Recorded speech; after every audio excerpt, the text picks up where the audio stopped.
Sometimes we will be looking at this thing and saying to ourselves, man, the Cowboys. Oh, the Cowboys. What are they going to do? They've been doing the same thing over and over again, expecting different results, and that equals insanity, right?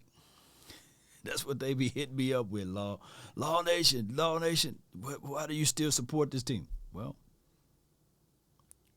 why do you don't still support this team, right? But it is what it is. Fanside had an article out there, and in that article, they was talking about like the weaknesses for the Cowboys, and one being offensive line, two being wide receiver, three being defensive line, in no particular order, right? But let's start with the wide receiver first. We missing Amari Cooper. I flat out get it. I understand it. Amari Cooper, when he was here, he's not elite. Now that Amari Cooper is gone, oh, what do you know? He is elite now. Oh, that's how that works. That's how that rolls. Okay. And the whole situation with, let's go to defensive line. The whole situation with the defensive line was this right here. The Cowboys must see a decrease in the production from the defensive line because now they're missing Randy Gregory. Not saying that this is what the article is saying, but what I'm saying is what most people are saying, basically, is that without Randy Gregory, now we are in a situation that we are in trouble. Oh, we're in trouble. No, that's not the case, nor the scenario, beautiful people. This is a situation that Randy Gregory, as much as we can talk going back and forth about Randy Gregory, he was never dependable, Randy Gregory. It was always something. Something. It was always something when you collectively think about it. Now that he's gone, the Cowboys should depend on him? No.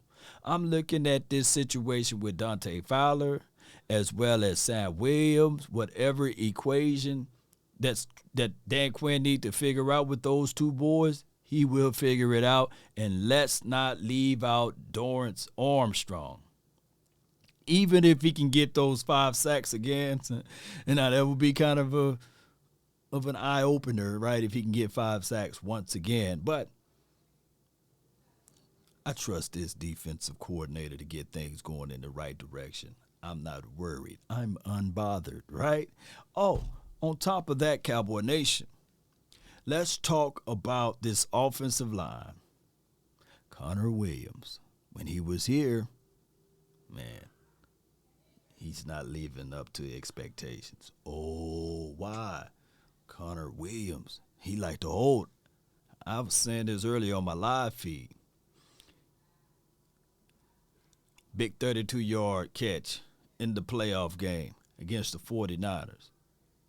We like, yeah, let's go, CD. Then we look back, there's a flag monster.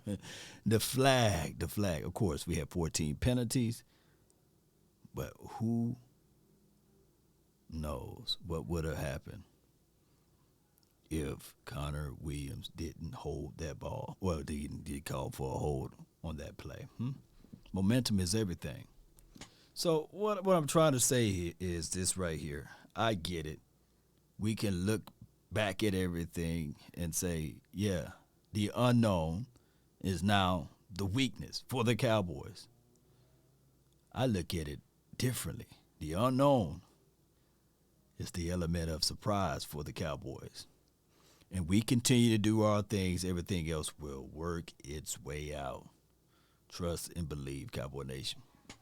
I can't wait to see this season kick off with the new weapons that we have.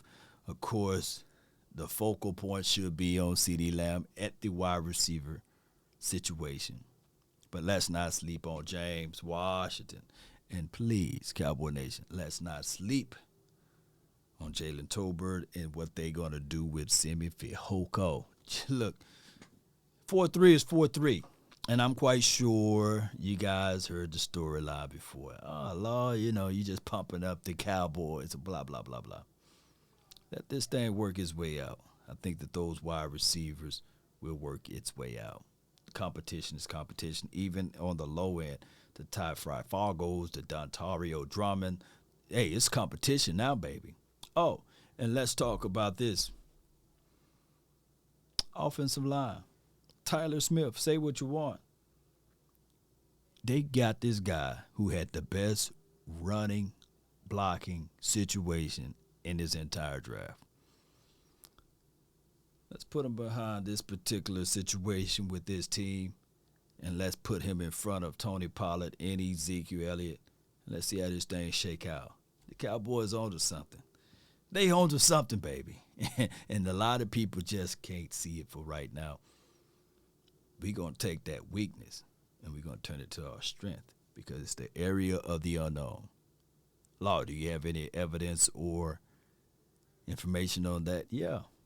Last year, when La'el Collins got hosed, right, for lying to the officials, what have you, and everybody was saying, oh, no, the Cowboys about to be the Cowboys. The accident waited to happen.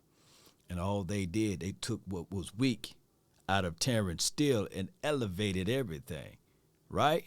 Terrence Steele, the guy that you guys, most of everybody, including me, rejected, became the chief cornerstone of their front five, right? And he didn't start looking crazy until they started playing musical chairs. Oh, he's so good, let's kick him to the left side. We got to figure out a way. We paying La'el Collins some money. He need to play. And we had a third of the Cowboy fan base going back and forth. Oh, Law.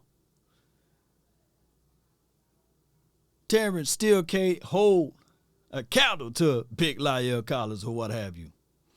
And we never saw that 2019 La'el Collins ever again. We didn't. And that's the reality of it. Nobody want to admit to it.